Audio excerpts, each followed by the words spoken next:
هوا خواست آن در طلب تو مهپر و بال بیاراست بر راستی بال نظر کرد و چون این گفت امروز همه روی جهان زیر پر ماست بر بال عقاب آمد آن تیر جگردوز از زب مرو را به سوی خاک فرو کاست چون نیک نگاه کرد و پر خویش برو دید گفت تازه که نالیم که از ماست که بر ماست از ماست که بر ماست از ماست که بر ماست. Hello, people. Honestly, I don't have time, and I consider just going to bed. And I spent the past half hour just trying to make sure to like all the news that's going by. The music is a song I generated using AI, and the words from a poem by Nasser Khosrow. It was written almost 1,000 years ago. It's available on my channel. The news is there's a lot of news. There's just so much news, and frankly, if I wanted to like give you guys an update, I wouldn't even know where to start.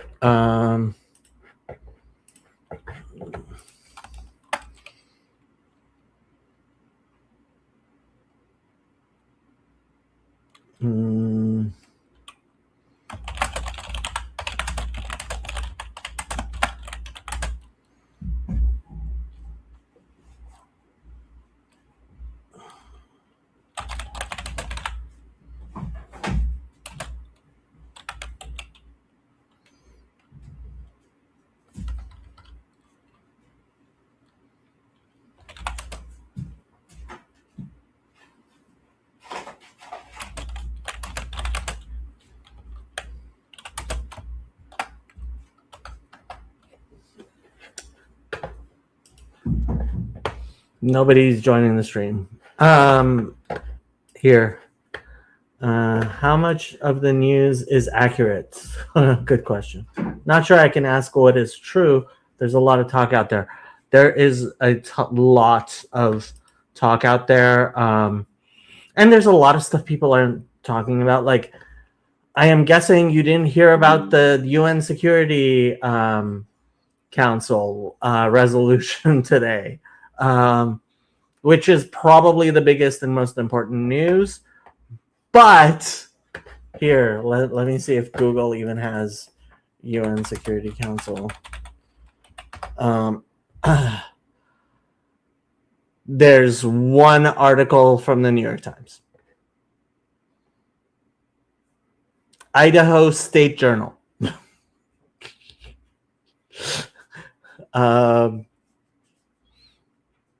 UN News, like nobody's covering it. Nobody's covering it because why would anybody cover the United Nations Security Council?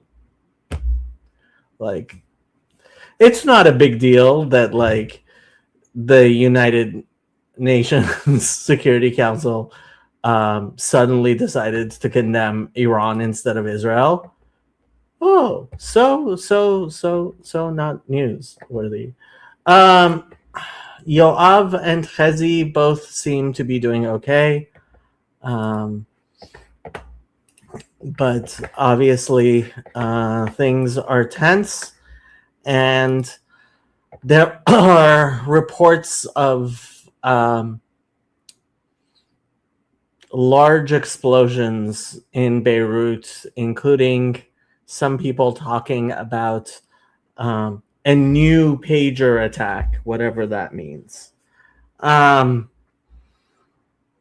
Here, I will read you guys a one of my tweets, and I will show you an interesting photo.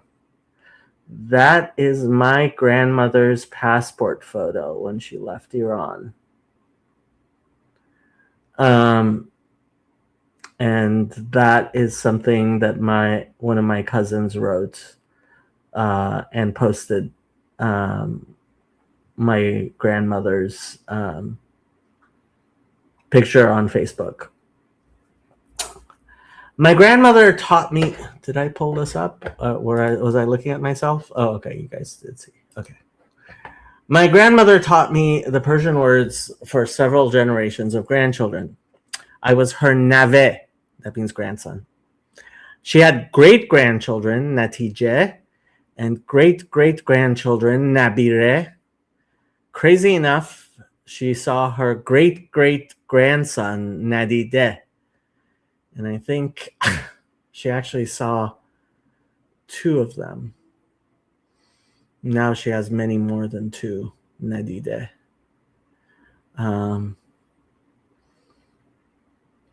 Nadide literally means unseen. Nadide.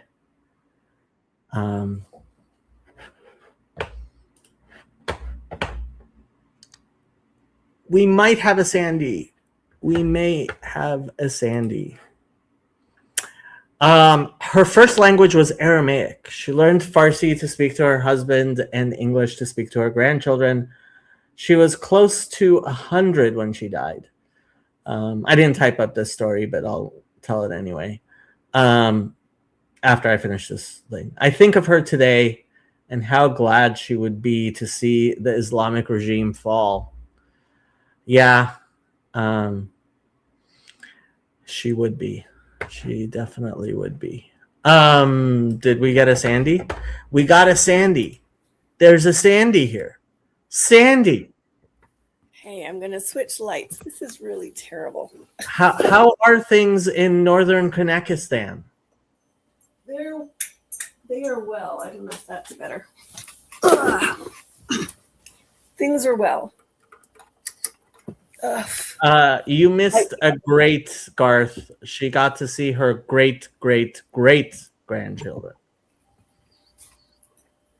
Wow. Yeah. Good grief. 5 generations of grandchildren yeah. There's actually a picture. There's a picture of my grandmother with my aunt, with her daughter, and then her daughter, and then her son. Wow. Yeah. I'm trying. But what was I saying? Hello, Pete Penrose Bach. Peter Penrose Bach. I was telling a story. So I think it was my grandmother's. I think she died when she was like 98. It was her like 96th birthday, and there's a yes, Garth, and I'm not sure it's worthy of talking about that. Anybody who's not aware of things going on with Nathan Ormond, who is interested, Digital Gnosis, he's going through a rough time and could use some friends if you guys are friends. I am hoping he has been arrested for his own good, and he likely has been. So that's all I'm going to say for now. Back to my grandmother. So there is in Jewish culture, because Moses lived to be 120, it's traditional to say, Ad me'av esrim, may you live to be 120. And it was my grandmother's birthday, so I said, may you live to be 120. And she said, don't say that. Like,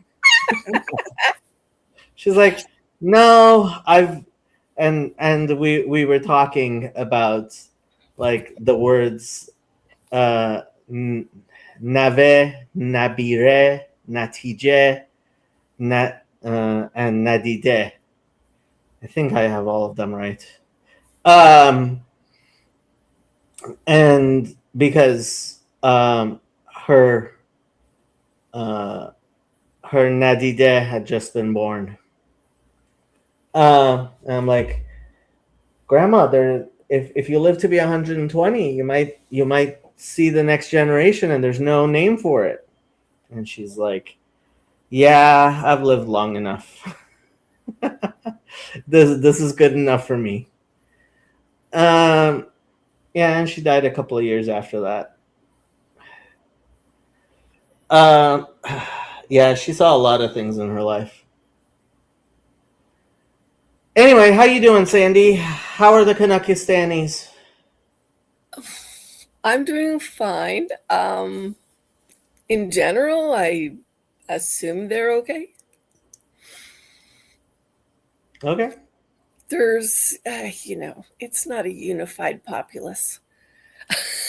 All I know about Canuckistan comes from Goldie Gamari, who is a very outspoken Iranian monarchist who was, I think, a member of the actual Canadian Parliament. Like, apparently Ford removed the whip from her because of something she said. Oh, what? Oh, shoot. Here, let's look up Goldie Gamari. I'm just vaguely remembering.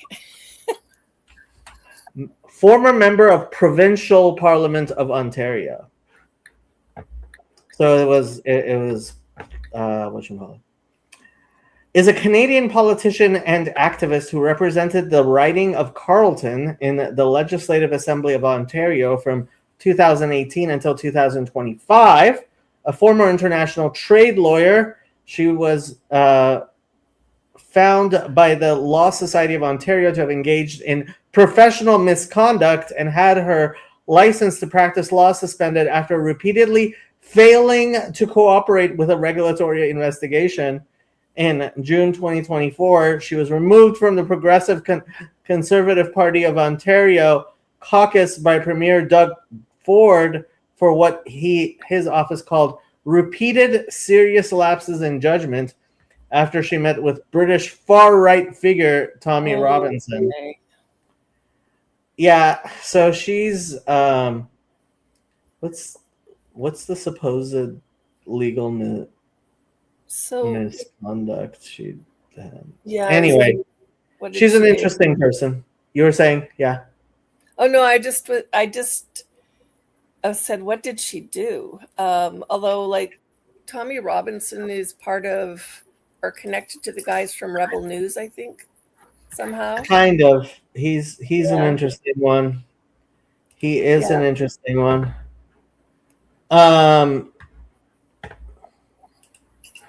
Here. Gamari received her law license in 2013, but had 8 administrative suspensions between 2017 and July 2019 for issues such as failure to pay annual fees or file annual reports. But was she already a member of the thing? So she, in 2018, so she was already in politics.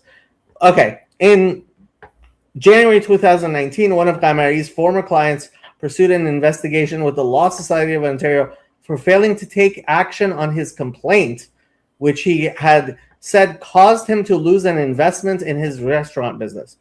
Gamari informed the Law Society of Ontario that she cut off communication with her client based on unsubstantiated rumors that he has had ties to the in the past to a group designated by the federal government as a terrorist organization, an allegation not confirmed anywhere in the tribunal's ruling. In its March 30, 2021 decision, the tribunal ruled that Kamari, who had by then become the Progressive Conservative MPP for Carleton, had failed to cooperate with a professional conduct investigation, and that this failure itself amounted to professional misconduct. The panel found that she had repeatedly ignored or only partially complied with requests for information and documents, including her call and text logs with the complainant over a 6-month period, and described her approach as utterly stonewalling the investigation. Kamari told the tribunal that she had been experiencing mental health challenges following an unexpected divorce and was concerned about the political consequences of disclosing her records. She said she was willing to share details in camera. That's legal speak for privately, only with the judges. The Law Society suspended her license to practice law until she complied with the outstanding disclosure orders. Allegations, according to the Law Society's draft order and sworn affidavits, cited that a former client had filed a complaint alleging that he had paid her a retainer in 2017 to help him pursue a real estate related claim. The client argued she did not fulfill the terms of the retainer. Kamari maintained her refusal to provide certain information, citing a PC party confidentiality pact, despite there being no evidence presented prior to or during the hearing by Kamari or her duty counsel to suggest the PC party's confidentiality agreement would override a lawyer's obligation to disclose the requested information under the Law Society Act. Yeah, anyway, so she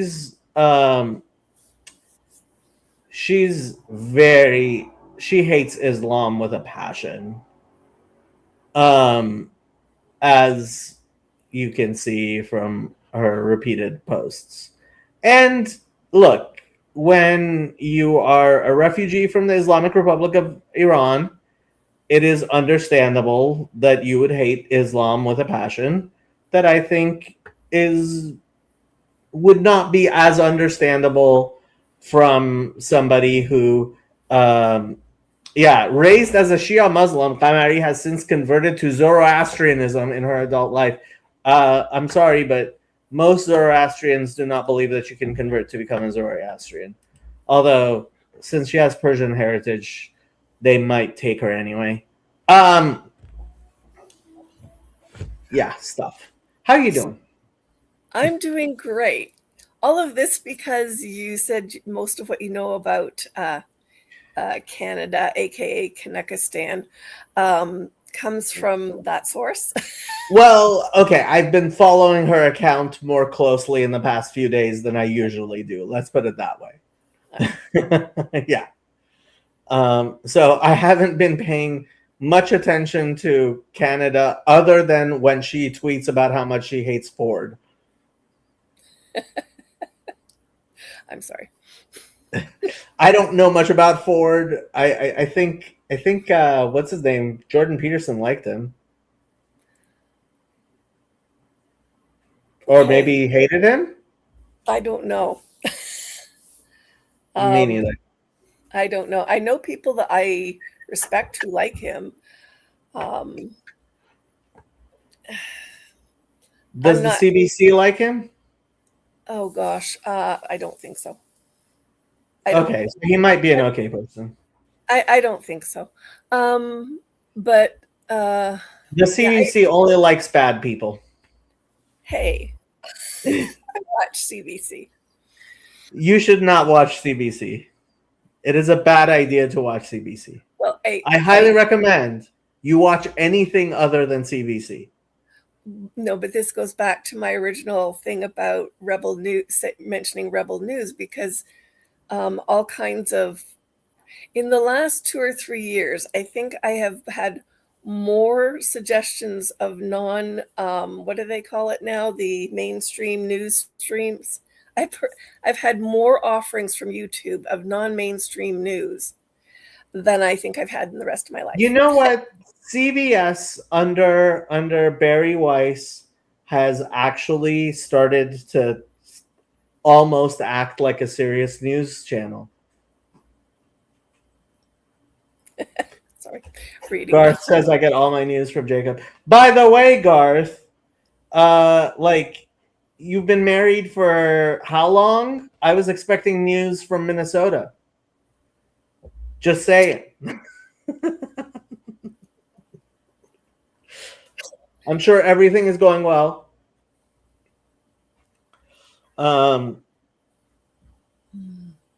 Yeah, when did I go to his wedding? I don't even remember.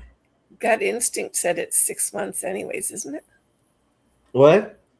Oh, my gut instinct was like it's got to be 6 months or more. Oh, it's got to be. I think it's been way more than 6 months since I went to Minnesota.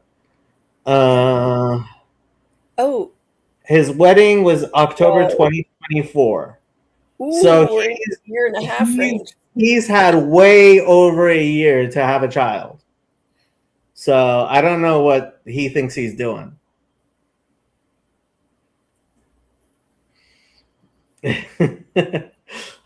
I don't know if I would be allowed in Minnesota.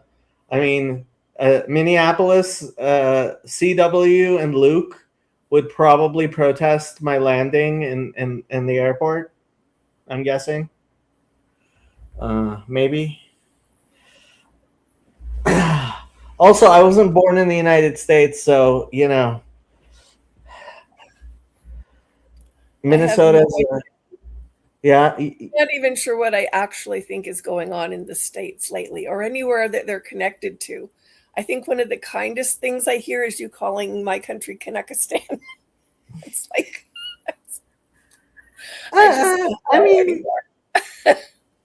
I think Trump should have been much nicer about Canada becoming the 51st state. It wouldn't be one state. It would probably be several states, at least one per province. Like he totally botched that one.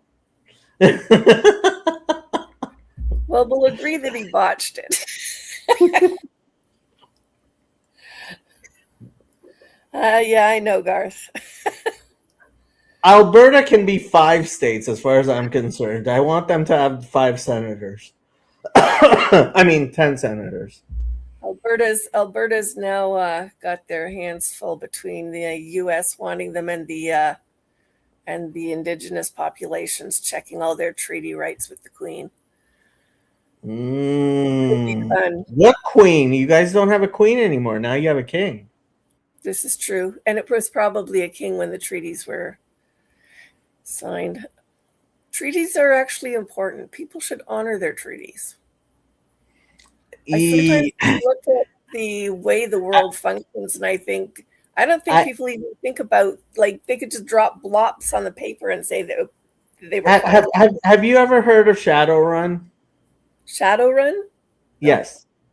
So Shadowrun was a game kind of like Dungeons and Dragons, but it was set in the future, and part of the lore of the story was that in the future, the United States and Canada had become one country, and then the Supreme Court had decided that they were going to actually honor all of the treaties that they had with the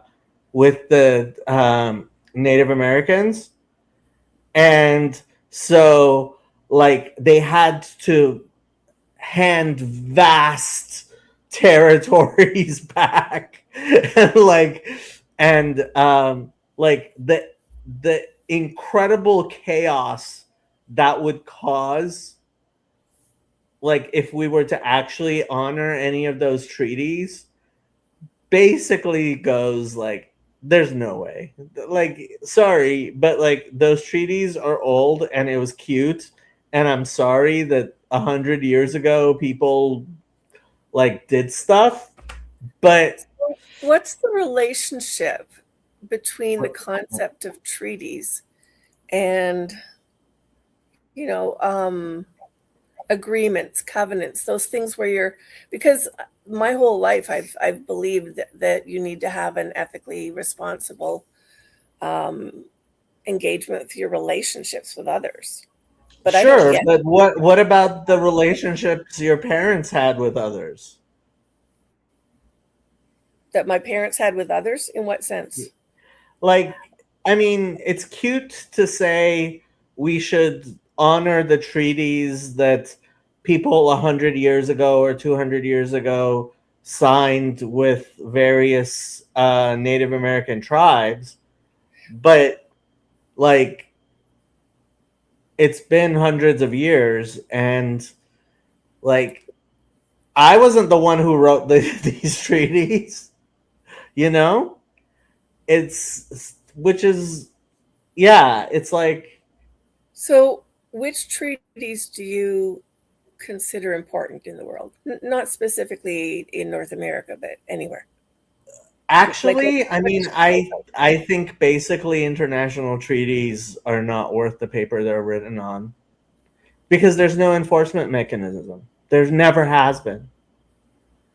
I People guess that's write what I meant by treaties. dropping blotches on paper would have as much meaning.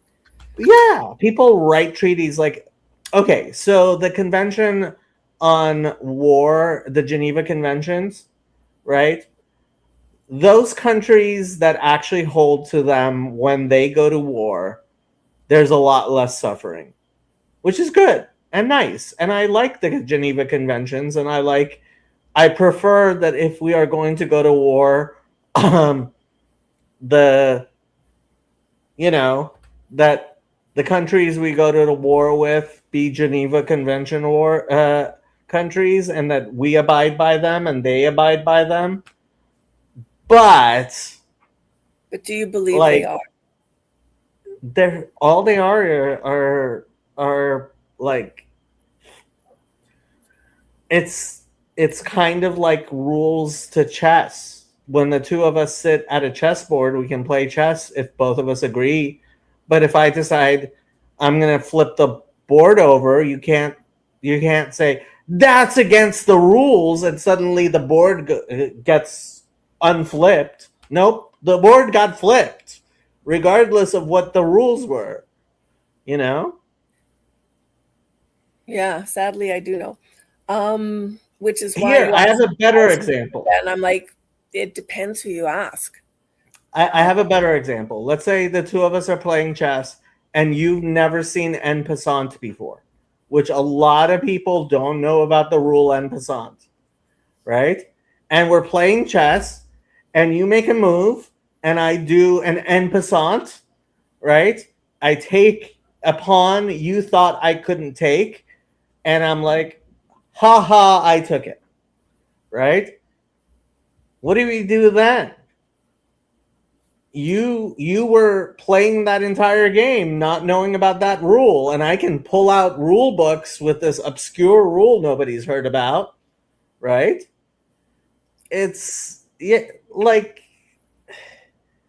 So I've lived a lot of my life that way, in some of the personal realms, where you enter into something and then suddenly realize that you haven't really got any clue about the things, the relationships you're in.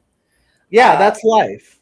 so That's yeah, how life works for that is how. everyone. Yeah, Yeah. but then so therefore I answered your question. How am I? How is Canada? Well, I'm fine as far as I can tell. I have no clue about Canada because I'm watching life. Well, stop watching the CBC. That'll do you some good. I love the CBC. Oi, you poor thing. Well, I listen to it on radio, so mostly I'm listening to um, some of the various podcasts. Oh my goodness. Look how He big. is 60 pounds. I weighed him today. He is 60 pounds. That 60. How big is he going to get? Well, he's only 7 months old. So he's going to top 80 maybe? I was hoping he won't go over 70. Both his parents were 65 pounds, but golden doodles are known for sometimes being larger than their parents. Yeah. And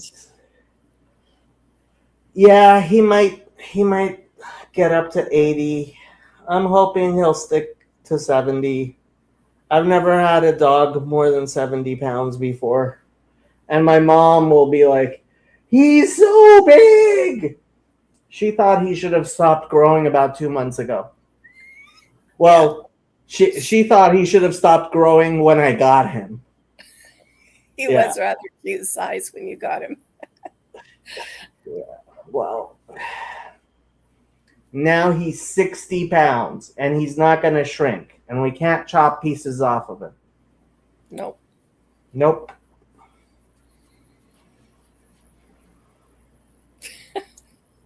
Lloyd Hemstreet. Wow. How you doing, Oh. Pastor Lloyd? That's a blast from the past. And he's got a mini golden doodle. A mini one. Wow. Well, you can attempt to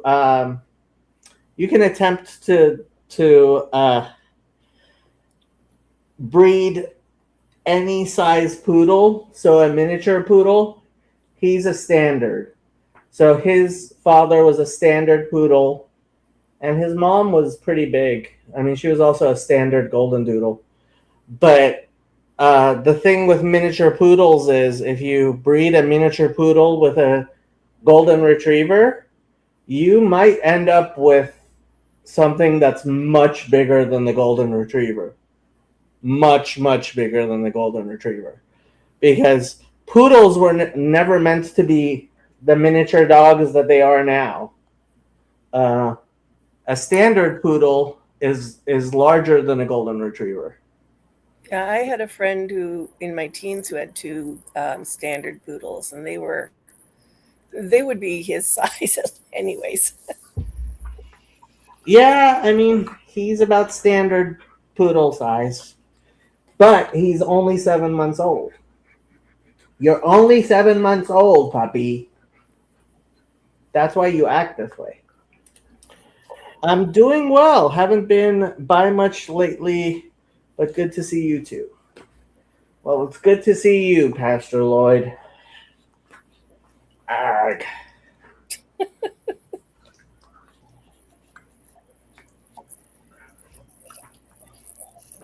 Yeah. I walked down the hall the other day past the neighbor that has the golden doodle, and finally grown up just enough that she didn't completely freak out, demanding attention and pets and belly rubs. Yeah, that's around age 3. Yeah, she's there. Yeah. Him, on the other hand, especially when I go to work, which I did today, when I get home, You have to you're wrestle. too big. You're too big. Shrink. He won't listen to me. When you tell a dog to shrink, he should listen to you.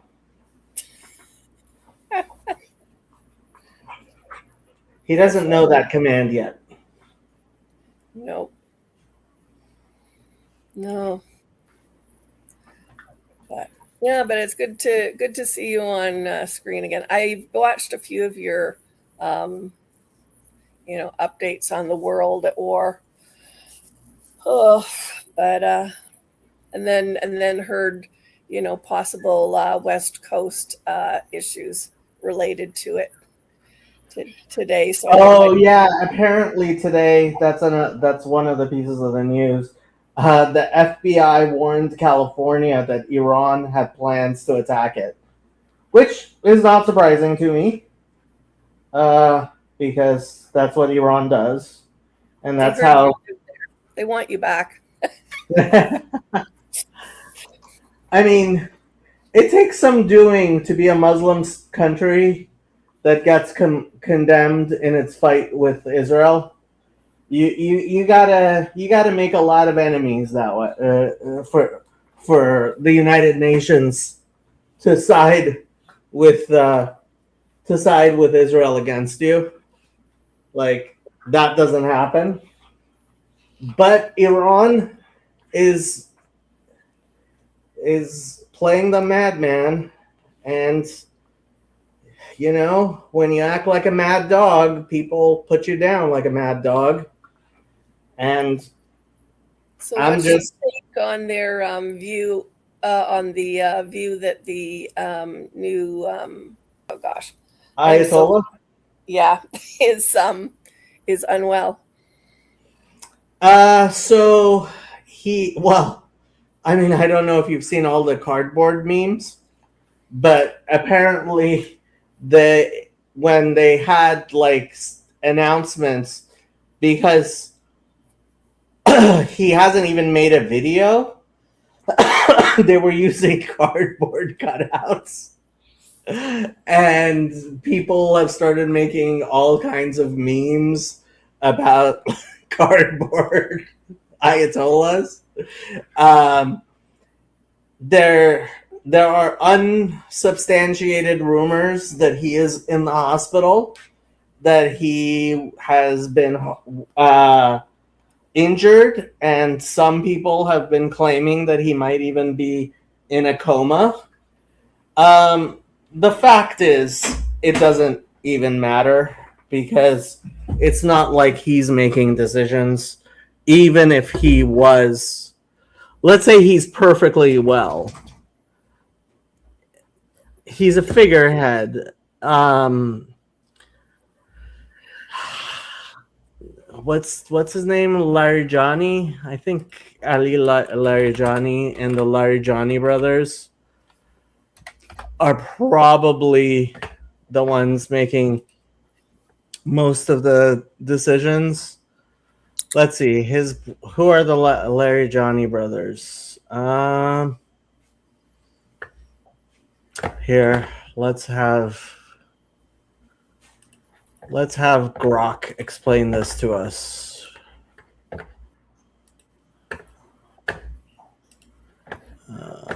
Where's my Grok? There's my Grok. And for you guys to be able to see, Grok,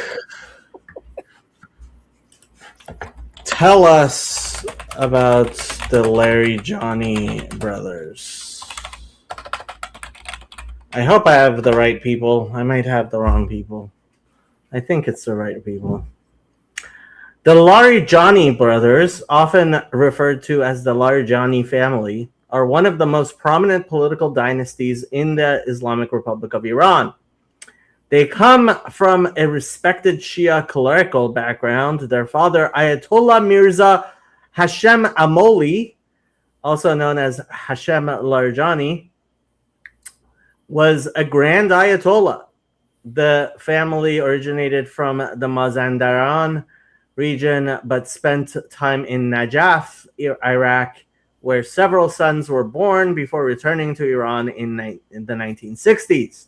The five brothers have held numerous high-level positions across Iran's government branches, judiciary, foreign policy, media, and security apparatus, earning comparisons to a political dynasty or even the Kennedys of Iran.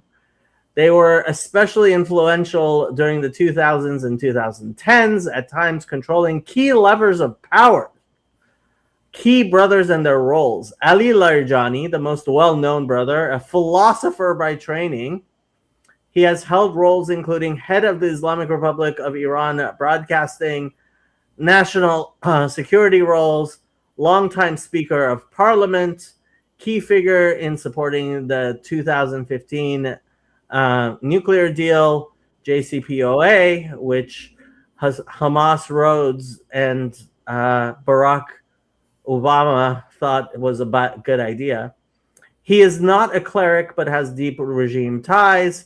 After setbacks, he re-emerged prominently as of early 2026, following major events including the reported death of Supreme Leader Ayatollah Ali Khamenei in an Israeli strike. Ali Larijani serves as the Secretary of the Supreme National Security Council and has been described as a central power broker, pragmatic conservative, and even an unofficial strongman or interim leader figure shaping Iran's strategy and transition crisis. Sadegh Larijani, the only full cleric among the brothers, and Ayatollah, has served as member of the Guardian Council, head of Iran's judiciary, later positions including roles in the Expediency Discernment Council. So, like, if Iran wasn't in the middle of a war, it could, like, Sadegh Larijani might have been made Ayatollah, and it is quite possible that the reason why Mojtaba is the Ayatollah and not Sadegh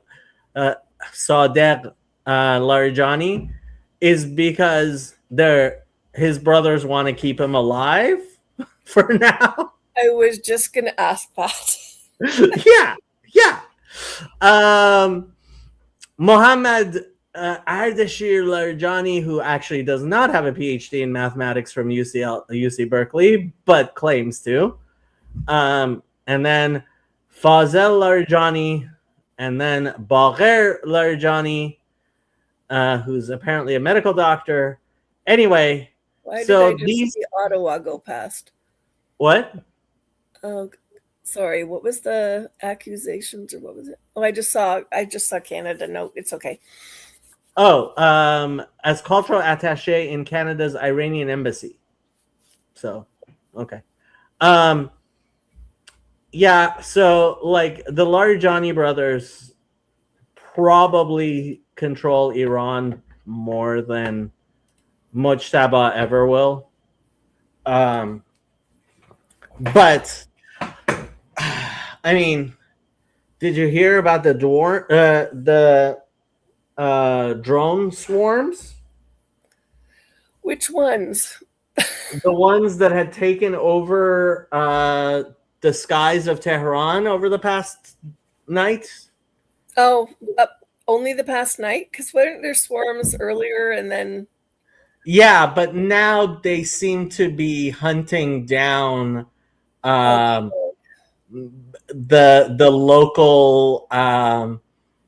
local oppressive types, like, and the checkpoints and the Basiji and IRGC command centers, etc., etc. So, I mean, I was talking to some people. I might have said that. I did say this on my Discord. It's like, you could call it literal guardian angels, like, in Iran, taking retribution from the people who, like, so less than 2 months ago, there were unarmed protesters in Iran protesting. I was watching. And the regime came out and murdered thousands, if not tens of thousands of people, and did horrible stuff. And now those people, I am guessing a lot of them are abandoning their posts and running away, and, like, it's an apocalyptic turn. I mean, I'm actually wondering. Yosef didn't say anything, and I'm not sure he can say anything. But I'm wondering how close you have to be to those drones to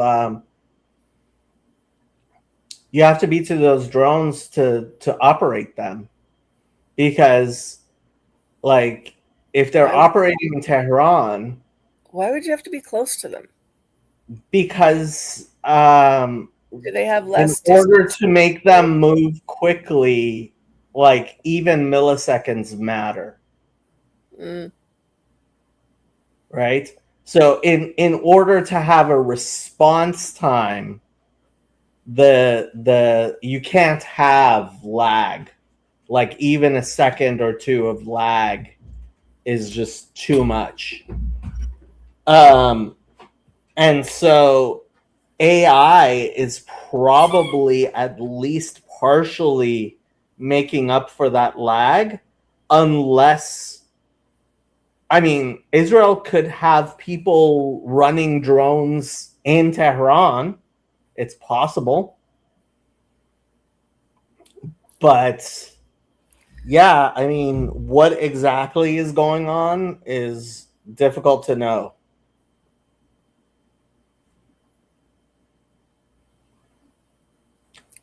Yoav, you haven't caught up yet? We haven't been going that long. most of it was really about doodles. We did talk a lot about doodles. We did talk about a lot about golden doodles and my grandmother. Yes. We talked a lot about my grandmother. Allah, Aleha Hashalom, peace be upon her. That's Yeah. amazing. She got to see so many generations. Yeah. Well, I mean, her oldest kid was a daughter, and my aunt's oldest kid was a daughter, and her oldest kid was a daughter. So that makes it a lot. Yeah, that makes it a lot easier if your oldest kid is a daughter to end up I with. remember watching. I don't expect ever to have grandchildren, let alone great grandchildren, unless something changes in the near future. But yeah, I remember. When. Remember when I was significantly younger. Somebody commenting on one of the older. One of the middle siblings on my ex-husband John's side. Mm. That yeah, he married a 16-year-old. Don't ask. And then her daughter got married at 16, and they both had children at 17. And so Yep. by the time she hit about 32 to 35, I think it was closer to 32, but I forget. My sister-in-law was a grandmother. Yeah, I mean, my grandmother was a grandmother before she was 40. Yeah.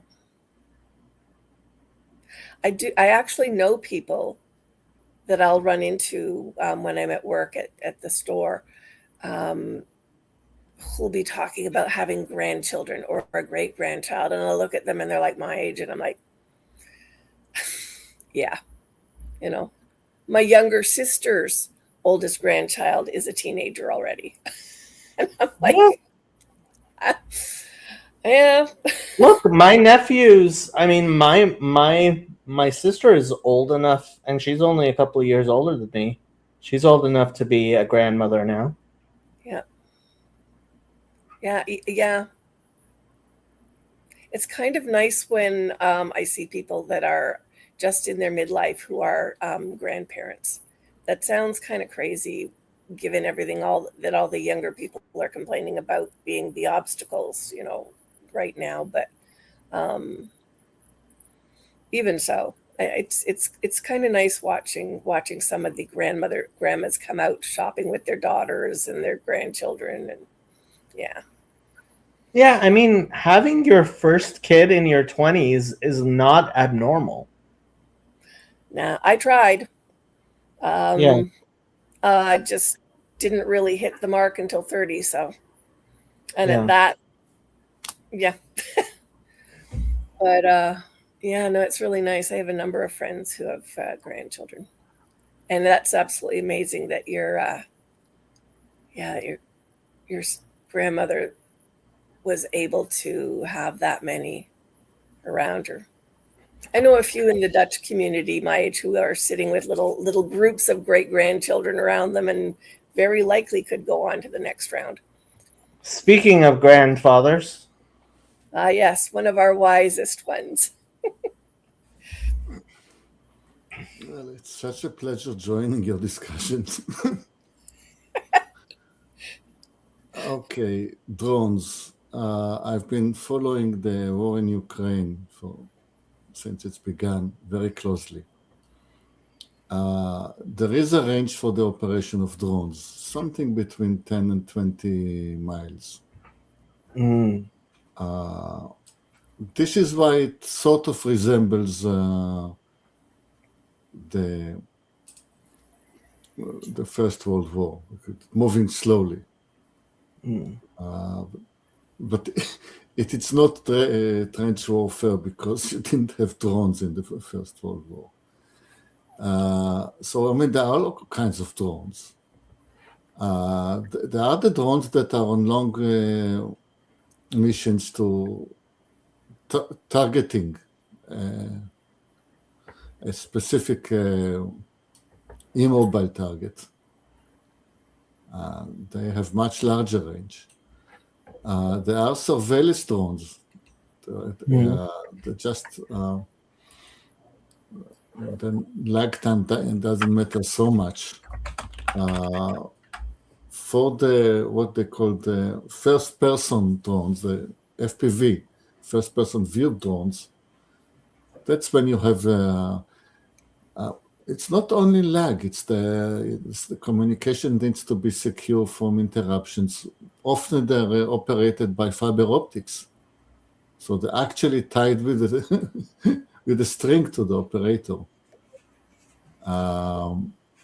And it's this is the game last year in Ukraine, hunting down the drone operators. Drones hunting down drones operators, because the operator is sort of 10 miles from you or 20 miles. You have to look for it, find it, and send a drone at it. So I was just looking up. Tehran is known to be a pretty wide city. It's kind of oval, a lot like Jerusalem. And so it's 25 to 30 miles wide and 15 to 22 miles tall. And I have zero problem believing there are buildings. You need one safe house. Yeah, I have zero problems believing there are many safe houses in Tehran where Israel can be operating without any problems, especially in the Jewish community, but maybe outside the Jewish community as well. So, yeah. It's interesting that you liken it to the First World War.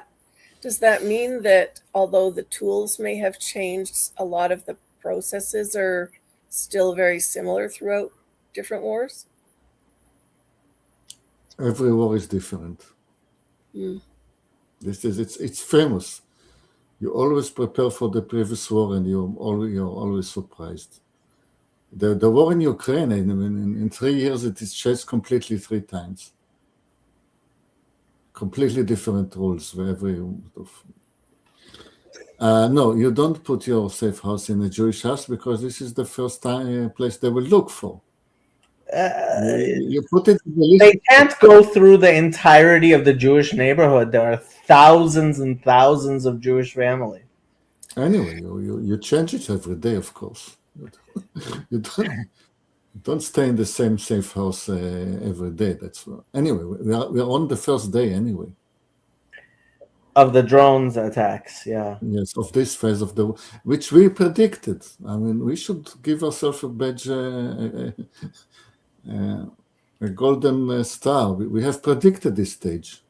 So I was asking calendar questions from whatchamacallit, from Grok, because it's Ramadan and attacking during Ramadan is strategically probably a good idea. A full month when people are supposed to be fasting and probably are fasting, and the more dedicated they are to the Islamic regime, the more likely they are to be fasting.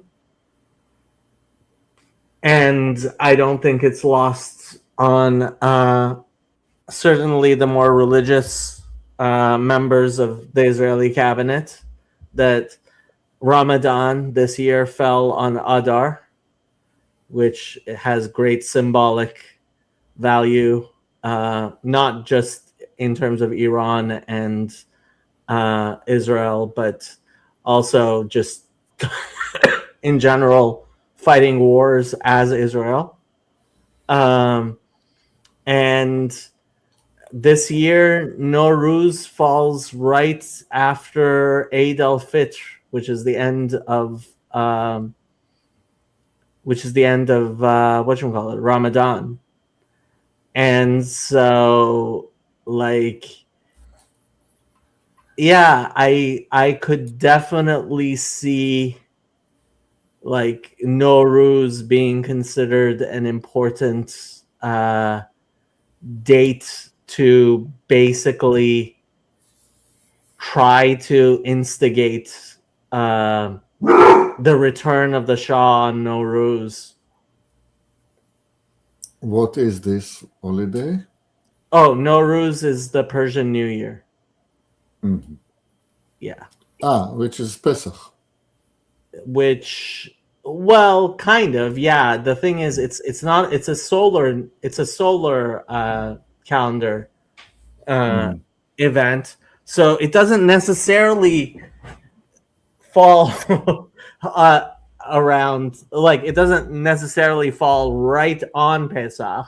It's always around Pesach, but that will be very symbolic. yeah, is Nowruz falling on Pesach? Let me see. When's here? Let's talk to Grok again. You guys want to talk to Grok again? Grok. על זה נאמר, אי ביום ההוא יכול מבעוד יום. Tell us about the confluence of Nowruz, Eid al-Fitr, and Pesach this year. Throw in Easter by Gregorian and Julian reckonings just for our Christian friends. That's not that far away.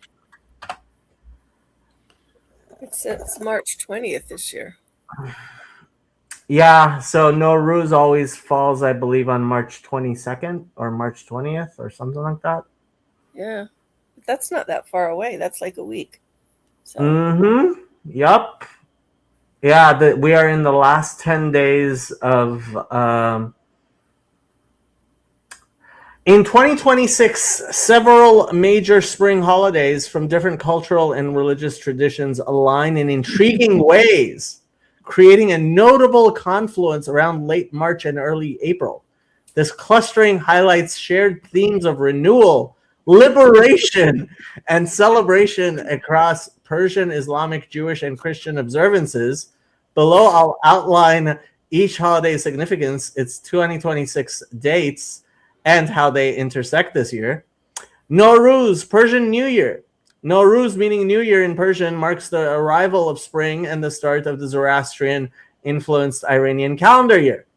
It's celebrated by over 300 million people worldwide, particularly in Iran, Afghanistan, Central Asia, and diaspora communities, with traditions like cleaning homes, Haneh Tekani, setting a half-seen table with symbolic items. So 7 sin is a letter, has nothing to do with sins, but so a sofre half-seen a table with 7 things that start with the letter sin in Farsi is traditional. Okay, anyway. Family gatherings and nature outings. The holiday begins precisely at the vernal equinox and lasts about 2 weeks. 2026 date starts on Friday, March 20th at approximately 2:46 a.m. UTC.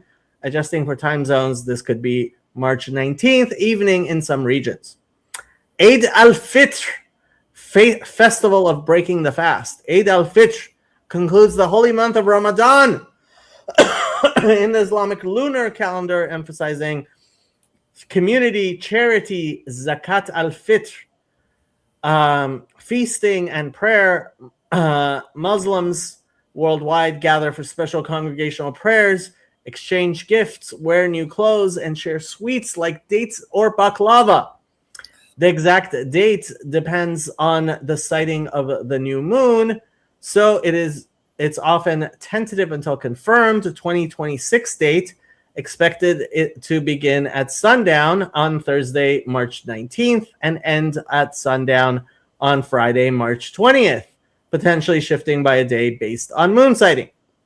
Pesach, Passover. Pesach commemorates the Jewish exodus from slavery in Egypt, as described in the book of Exodus. It's observed with a Seder meal featuring symbolic foods like matzah for unleavened bread and bitter herbs for hardship, retelling the story via the Haggadah, and avoiding unleavened products, chametz.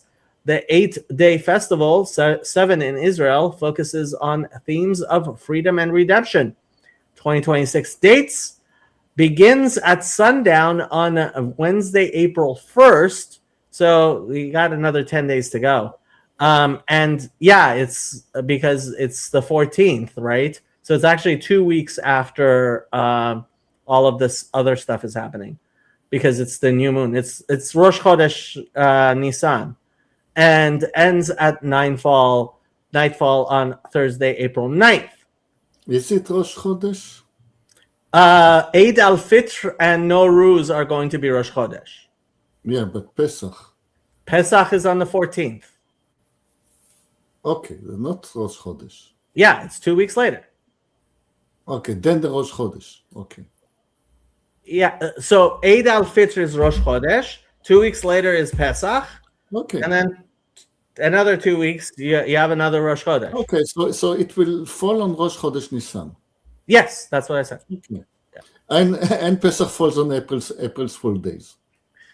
Yeah. Yes, it does. Easter, Christian resurrection. Easter celebrates the resurrection of Jesus Christ, symbolizing hope and new life. Traditions vary, but often include church services, egg hunts, family meals with ham or lamb, and chocolate treats. The date is calculated as the first Sunday after the first full moon following the spring equinox, but it diverges between calendars. Gregorian Western Easter, observed by most Catholics, Protestants, and others using the modern Gregorian calendar. In 2026, it falls on Sunday, April 5th, so that's going to be after Pesach starts. It's the Sunday of Pesach. And Julian, followed by Eastern Orthodox churches using the older Julian calendar, which often places it later. In 2026, it falls on Sunday, April 12th. So that's the Sunday after Pesach. The confluence is shown by this beautiful chart. Nowruz and Eid al-Fitr overlap. These two fall on or around March 20th, creating a rare direct confluence. This means celebrations of spring renewal and Ramadan's end could coincide, potentially amplifying cross-cultural festivities in diverse communities. And yeah, Pesach and Easter usually fall around the same time. Such alignments occur due to the interplay of solar, lunar, and lunisolar calendars, which don't sync perfectly. In 2026, The spring equinox on March 20th and a full moon on April 3rd contribute to this bunching. If you're planning interfaith gatherings or travel, note that dates can shift slightly based on local customs or moon sightings. How often does Nowruz coincide with Eid al-Fitr?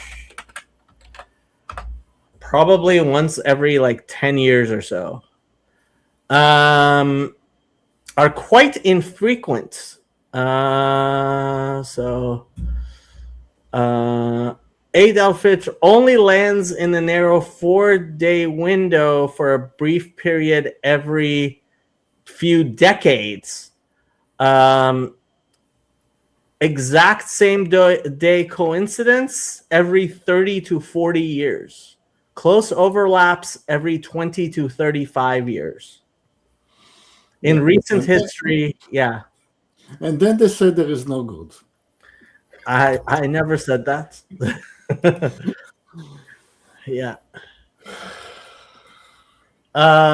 Will the next version be called Super Duper Grok? Quite possibly. Ham and chocolate. I'm in. Actually, my only upcoming holiday is St. Patrick's. Already bought my corned beef. More than 33 years. Yep. So, yeah, Nowruz, because Nowruz is a purely solar event, and Eid al-Fitr is a purely lunar event.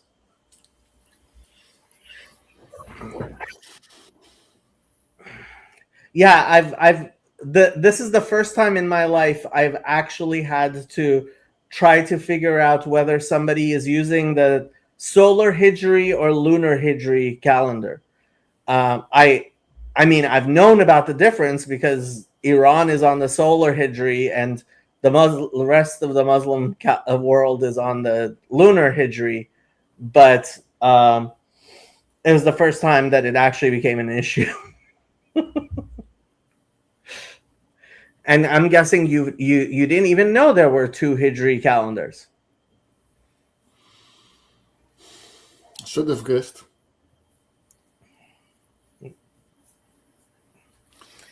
Yep. I mean, this is an ancient civilization. I mean, you do accumulate your calendars with time. Yeah, I mean, so I've said this before, but I was always amazed at how much the rabbis would emphasize the importance of the calendar. Rashi, for example, in his commentary on the first verse in the Bible, says that the Bible really should have started with the mitzvah hachodesh hazeh liyeh lachem rosh chodeshim, that this month will be for you the first of the months, talking about Nisan, because the Hebrew calendar has this weird thing where New Year's is on the 7th day, is on the first day of the 7th month. So, yeah. Anyway, and it always seemed kind of weird to me that people would say things like, "Oh, the Bible should have begun with that." But then, as I started getting more and more involved in these calendar discussions, the more it became, I believe, obvious that you can take a look at the calendars and realize where revelation truly lies, because the Quran apparently has a explicit prohibition on the intercalation of months. So the Hijri, the lunar Hijri year isn't even close to being a reasonable calendar for anybody to use. And then the Christian calendar is the Christian calendar. And yeah. The Christian calendars are the Christian calendars. Exactly. There's several of them. That was indeed my very point. I ask my dear Protestant friends, how exactly do you know when to celebrate Easter? And very ask who? very few people have an answer to that one. Yes, Yoav? You ask Grok. You ask Grok? Yeah, you ask Grok. Yeah, Grok will tell you, or the Catholic Church will tell you.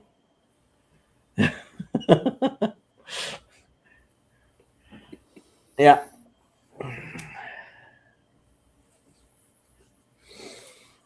So I will tell you about my adventures last night. You didn't sleep much last night. Didn't sleep at all last night. We went up and down the shelter, up and down, about 2 o'clock. Why not just sleep in the shelter? It's too small. Kind of grotty. Depends. If you're in a big communal shelter, like in a school, a Yeah. lot of people bring their mattresses and spend the night in a communal big shelter at school. Yeah. Ours is space enough for sitting, not enough space for everybody lying down. But some family with kids might choose to do it. But anyway, you don't sleep because if everybody's coming in and coming out all the time, you don't catch a lot of sleep. So by 2 o'clock, we had an intermission. And then I get a phone call from my 2 sons. They're renting a flat in Tel Aviv. They got stuck in their shelter and couldn't go out. So I had to go into Tel Aviv to organize a rescue party. How did they get stuck in their shelter? It's a rented flat. We have some safe rooms. Sometimes the shelter is within private within a flat. Okay. So just one safe room within a flat. Okay. Depends on the particular construction. Okay. Then 4 o'clock I came back home and then to the next wave of air raid sirens. But nobody slept that night in Tel Aviv. Did your sons rent the flat so they could have their own shelter, or it was unrelated? It is a consideration. I mean, it's a consideration in the price if you have your own private shelter or not. Yeah. But you always have some kind of reasonably modern flat will have some kind of, either it will be per floor or per flat or for the building. Theirs is quite new, so it is per flat. It is a consideration in the price. Different buyers will put different weights on it. Yeah, I mean, yeah. But the bottom line is that evening nobody was hurt, nobody's wounded, nobody's killed. So, we lost some sleep and catch up the next day. Baruch Hashem. Baruch Hashem.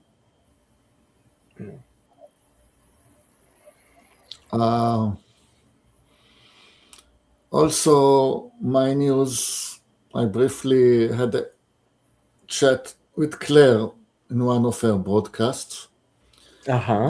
She was criticizing our Chad very, very brutally, claiming that he is not as articulate as an English barrister would be. And she felt quite superior over him for that. Who was she? Chad. Chad the alcoholic? Yes. Okay. He's not a British barrister. He's a Tyler. Yeah. So she was making a lot of hay from that fact, and I referred her to some Hasidic literature about whistling in Yom Kippur rather than articulating the prayer as it should be. Yeah. She needs to read. I mean, she didn't really follow the reference. She will need to read on that. But I'm not sure she's going to do that reading. This is what she likes about me, that I'm short. I don't go. I mean, other people of the TLC she criticized for giving too long speeches, Mm. and she quite likes me for not doing that. So I'm not doing that. And whose digital diagnosis? I do not know. I'll have to look it up. Digital Gnosis, Nathan Ormond. He has been hanging around this area for a while, for several years, With I- multiple, yeah. including recently with Mark Parker. I have for several years now said that giving him attention is a mistake. So even way back when he would show up on Paul Vanderklay's streams, I would leave the stream immediately because I refused to interact with him. But he was articulate and intent on growing a internet audience, which he did. And unfortunately, recently, he did things which meant that I can no longer ignore him. And if he wants to talk, I have to actually try to take care of him, because now he's no longer a sane person behaving badly. He's an insane person. And you know how I like to collect insane people. Yeah, it sounds like a job for you. Mm-hmm. No, but I mean, the fact is, things have gotten so far. First of all, he's not in the United States; he's in the UK, and second, Doesn't he have some connections with other people that we would know there? he has lots of connections. That's But he right now he's caught up in something where I saw that. my best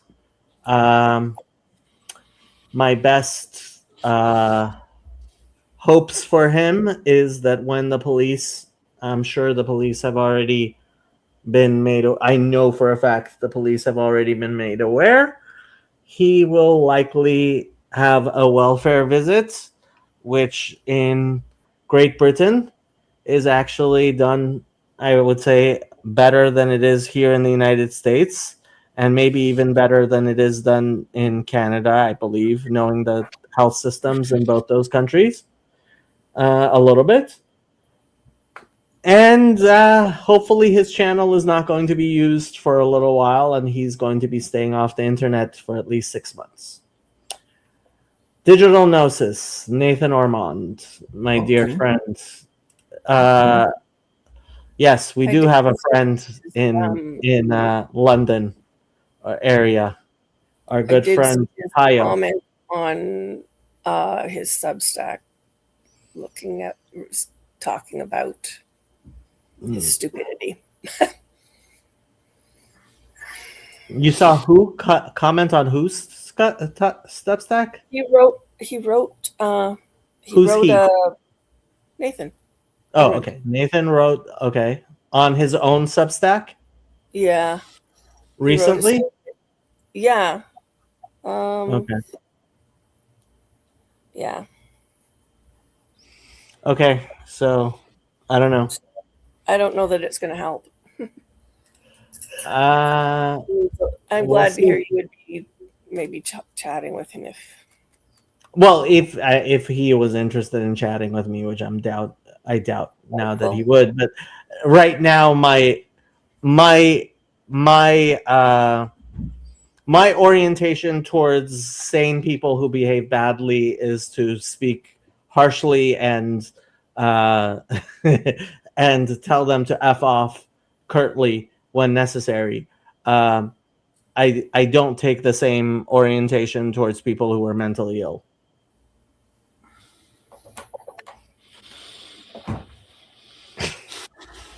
You may have noticed. Never.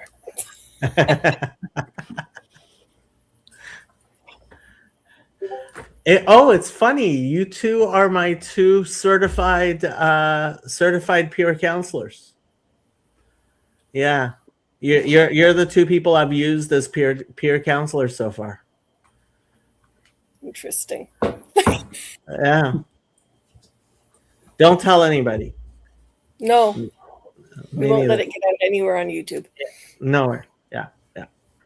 If anybody else is interested in being peer counselors, Fountain of Comfort has wanted to do peer counseling certifications, but so far I've only been tapping people on the shoulder and making them do it when I need their help.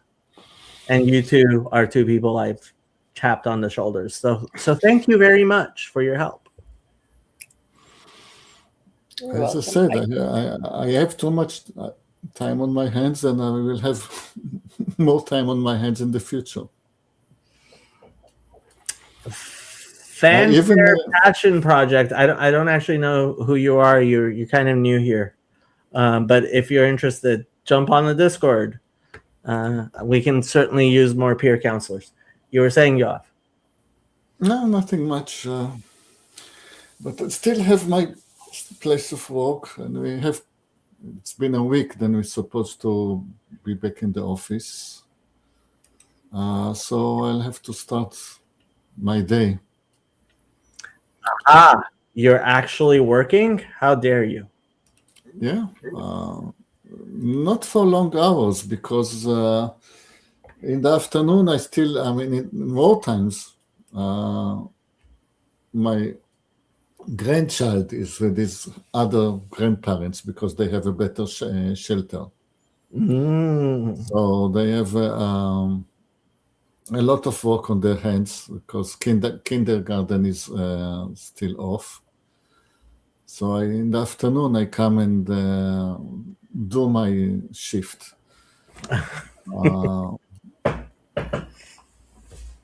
And so my days at work are short, I'm afraid, during wartime. So does he call both Sabas Saba, or does he call different? Baba. Oh, the other one, because he's living with them, he's starting to say his name quite clearly. Oh, okay. So I'm still just the other Baba. But this is getting to be 2 years old. This is is getting language very fast. So one day I will have a name. Mm-hmm. Okay. I mean, I don't know. I always found it weird when kids started calling their grandparents by their actual names. My nephews would call my dad Baba because that's what my sister calls him, which is father in Farsi, and they use the Aramaic term for the other set of grandparents because that side of the family still speaks Aramaic. So yeah, useful. Yeah, I find it very confusing because I always used to refer to my mother as mother, but then the kids were around. Most often I would refer to her as grandmother. And now I don't know if to call her mother or grandmother.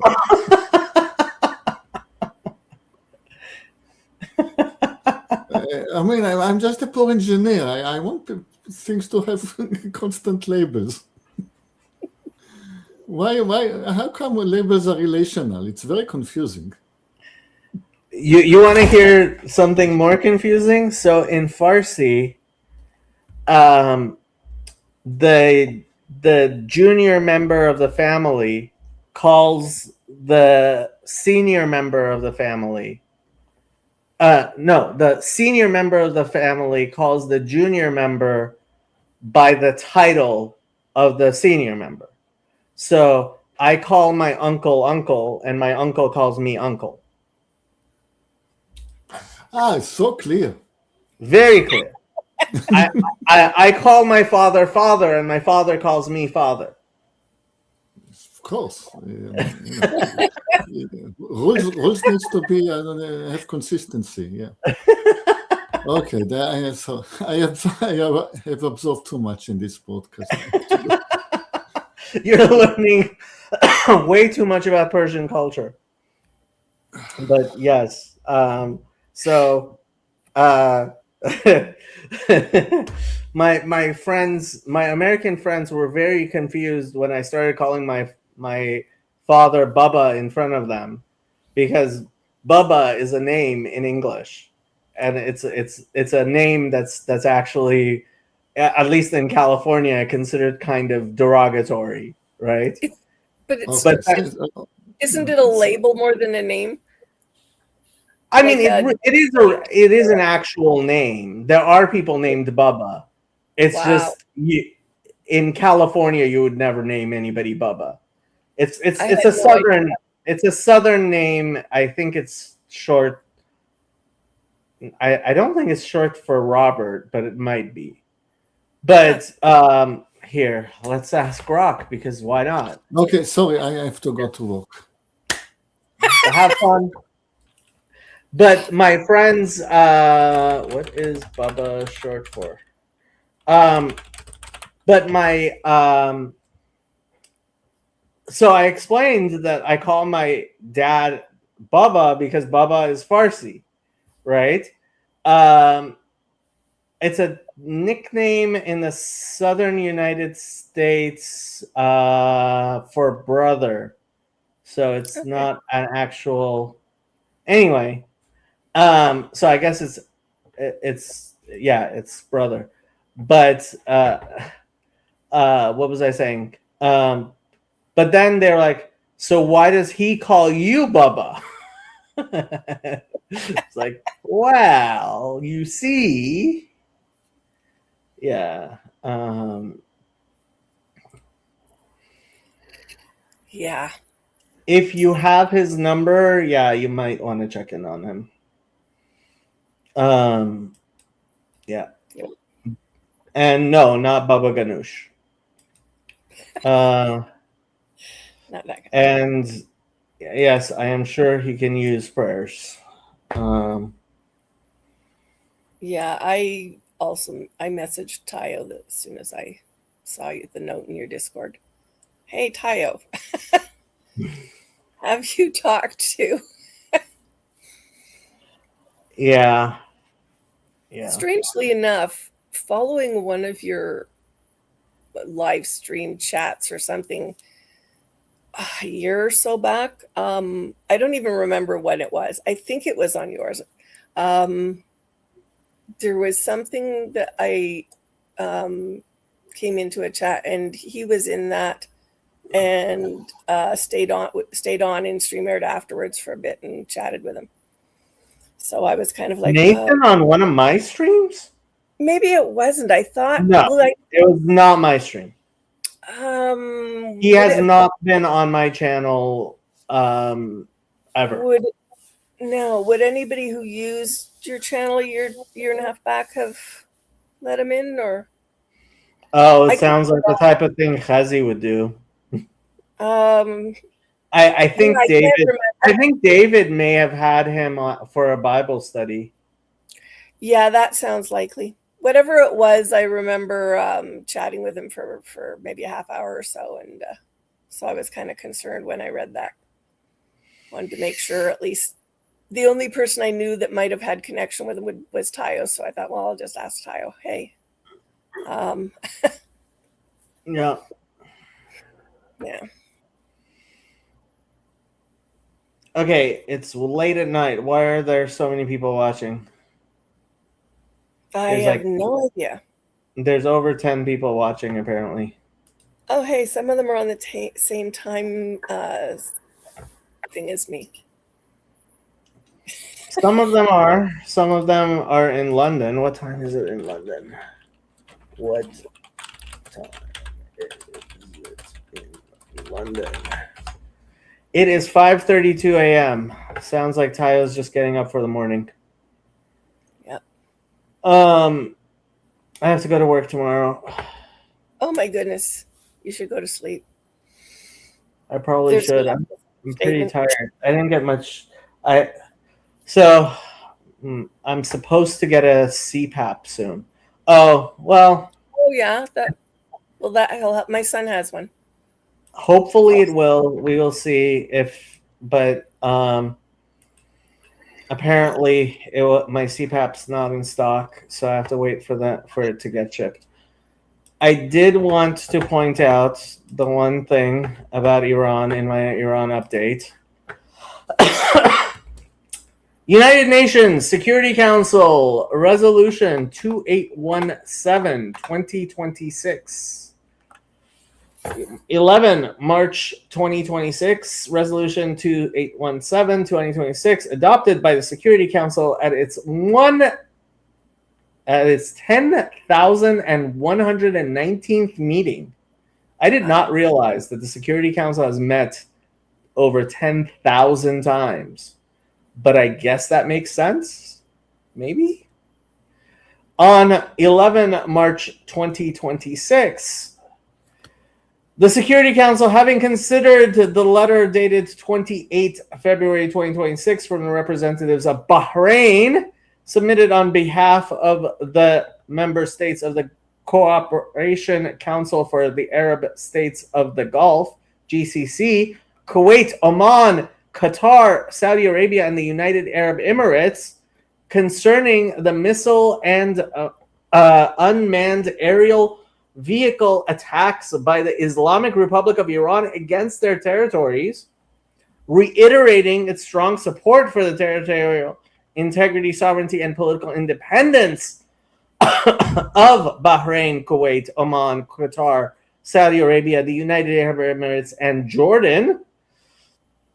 Notice that Jordan was not part of this first set, but is part of this second set. Recalling, which, yeah, okay, so Resolution 552 was in 1984, which takes into consideration the importance of the Gulf region. Notice they don't call it the Persian Gulf or the Arabian Gulf because there's a dispute whether it's the Persian Gulf or the Arabian Gulf. So they're just calling it the Gulf. To international peace and security. Why does that sound familiar? Sorry. Oh, yeah, the Gulf of America versus the Gulf of Mexico, yeah. I just kind of blinked when that came out the other year, and I went, well, it sits between North America and South America. I have no problem calling it the Gulf of the Americas. Yeah. It's like there's two Americas, North and South. Yeah, these are the types of things that, like, people politely don't talk about unless they're Donald Trump. And security and its vital role to the stability of the world economy, and reaffirms the right of navigation for shipping en route to and from all ports and installations of the littoral states. I have no idea what littoral states are, but I'm guessing it means the ones that are on the waters.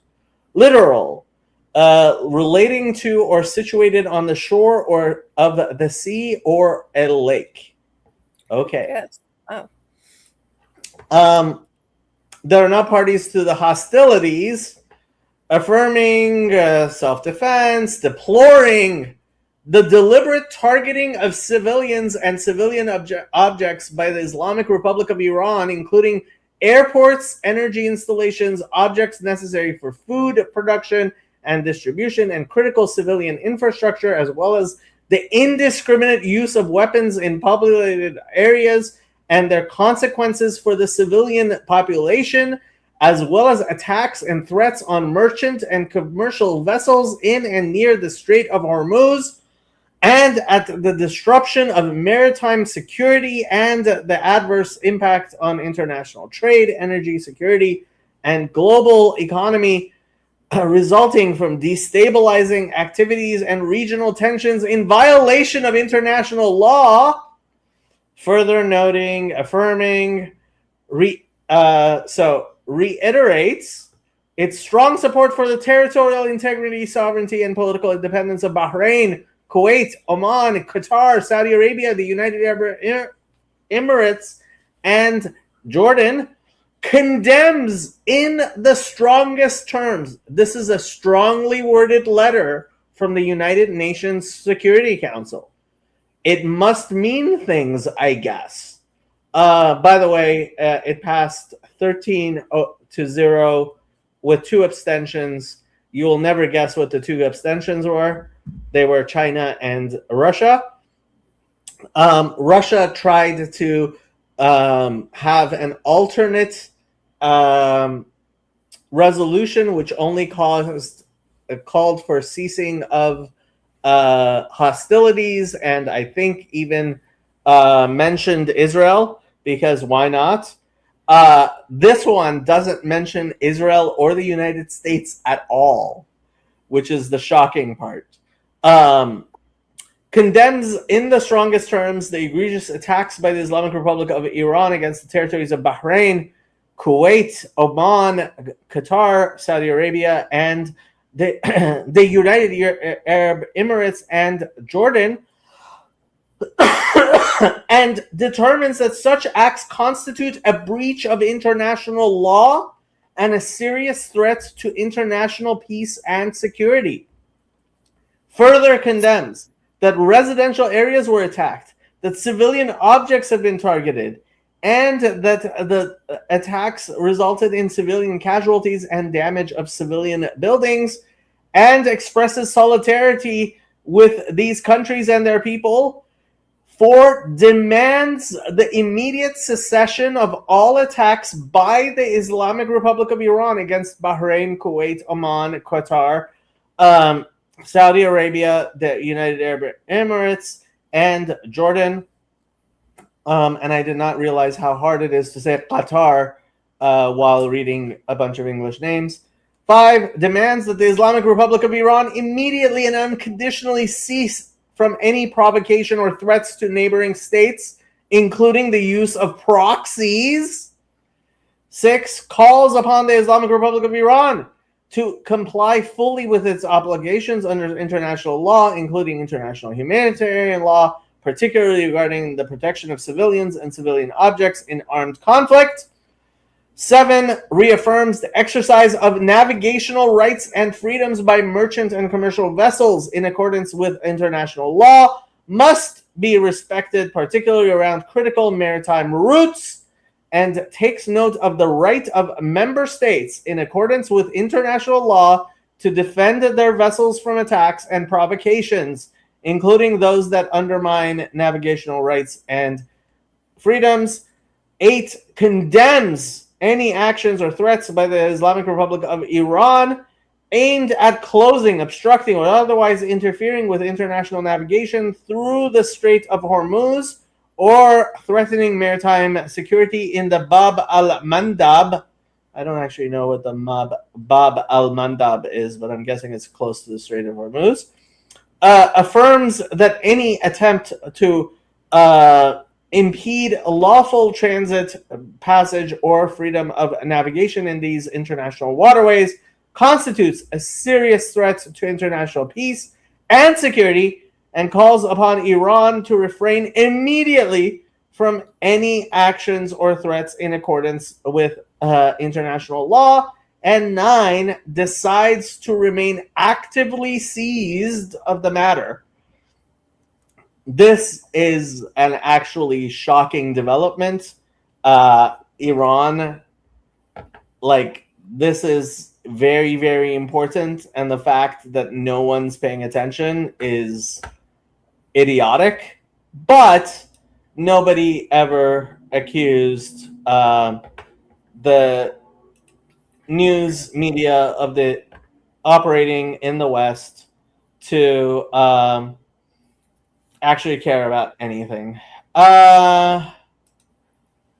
No, I can only see the numbers of people watching. I can't see who's watching.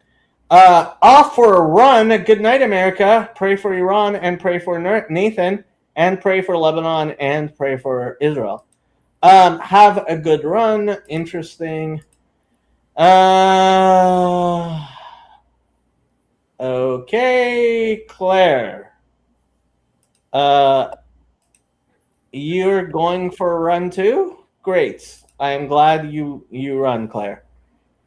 Okay. And I was going to mention also the release of the strategic oil reserves by those 34 states is also going to be important. So lots and lots of developments. We didn't talk about all of them, but Hardly any of them. What release of? Oh, the strategic oil reserves. yeah. So here, I know there I is. saw something in Canadian news about release of reserves. Yeah, I believe Canada is one of the countries in the street Yeah. in the treaty, and they agreed to release reserves. Yes. Yeah. Or the prices here went from around 120 a liter to about 160 in a week. Well, the reason for releasing the strategic reserves is to alleviate that, but honestly, I think the Security Council resolution is not without importance. Yeah, I think it should definitely be getting some attention. I More bet so. you the CBC will not cover it. CBC, when I looked up the news, that was New York Times mentioned it. The New York Times did mention it. But when I look up news related to it, yeah, no. Most of the How did names- I know? How did I know? Let's see. How was I aware that the We've got Al CBC? Jazeera, the New York Times, some place called Euronews, Times of Israel. CBC did put something else out about the war, but it had nothing to do with it.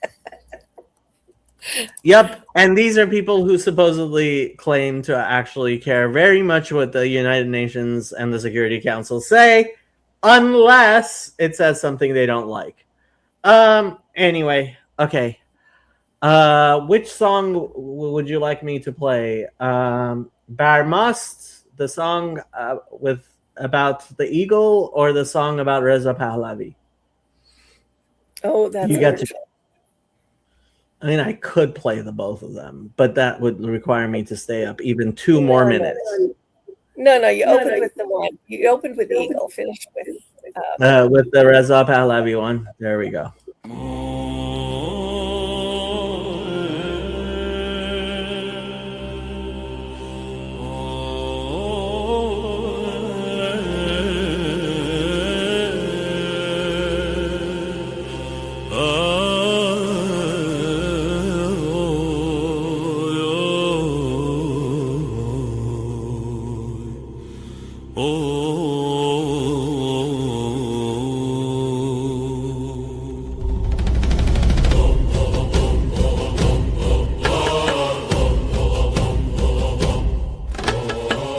رضا پهلوی وارث تاج ایران، انتظارمون روز شاهیته، سر فرازیمون پادشاهیته. زن زندگی آزادی، مرد میهن آبادی، جاوید شاه، جاوید شاه.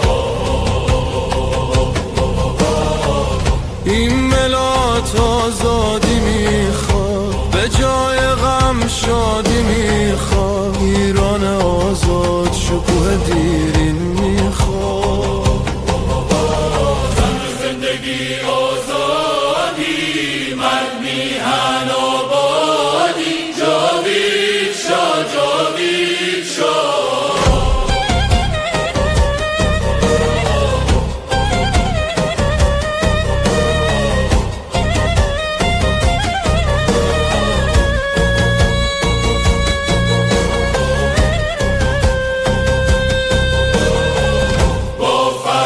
جان مردم ایران، بازگشت تو رو از خود میخوان. ایران آزاد میشه، شاه برمیگرده، این آخرین نبرده، پهلوی برمیگرده.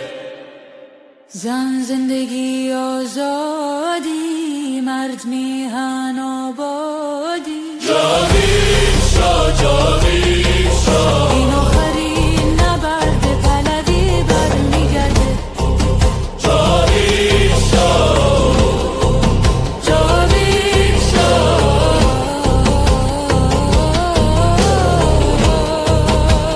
پهلوی برمیگرده. جاوید